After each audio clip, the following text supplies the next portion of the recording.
Karate ni zaidi ya mchezo, ni nidhamu, heshima na nguvu ya akili na mwili. Kupitia mazoezi ya ngumi, mateke na mbinu za kujilinda, wachezaji wa karate hujifunza ujasiri, umakini na kujitambua. Kutoka nchini Japan hadi kuwa mchezo maarufu duniani, karate imeendelea kuwajenga vijana wengi kiafya, kiakili na hata kijamii. Hapa kwetu Tanzania, mchezo wa karate unaendelea kukua kwa kasi, huku vijana wengi wakijitokeza kujiunga na vilabu mbalimbali kwa ajili ya kujifunza sanaa hii ya mapigano. Mashindano ya ndani na kimataifa yamekuwa yakitoa nafasi kwa wachezaji wa Tanzania kuonyesha vipaji vyao, huku mchezo huu ukiendelea kuhamasisha umoja na kujituma kwa kizazi cha sasa. Nidhamu. Kila hatua kwenye dojo ni safari ya kujifunza, kupambana na mipaka yako na kuwa bora zaidi kila siku. Master Mtopa huyu ni sensei ambaye amejizolea umaarufu mkubwa kanda ya kati na Dodoma, huku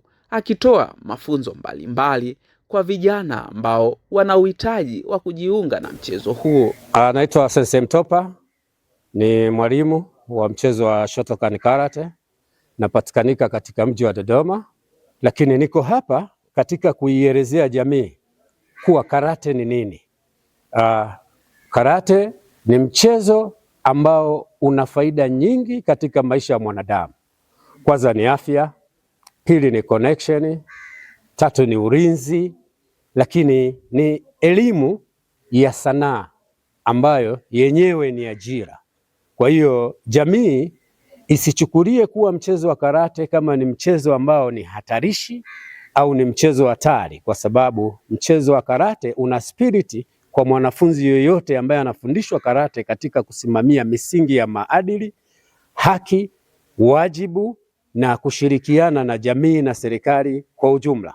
Huu ndio mchezo halisi wa karate.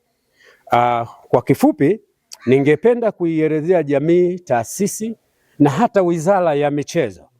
Kama Master Mtopa, nilitamani kuwa mchezo wa karate ufundishwe hata mashuleni kupitia faida zinazopatikanika mchezo wa karate. Ukifundishwa mashuleni mchezo wa karate, kwanza tutatengeneza kizazi chenye maadili. Hata tukipata watumishi watajengeka kwenye misingi ya hofu kupitia spiriti ya mchezo wa karate. Kwa hiyo vile vile tutatengeneza ajira. Ajira kwa nini? Kwa sababu mimi ni mwalimu.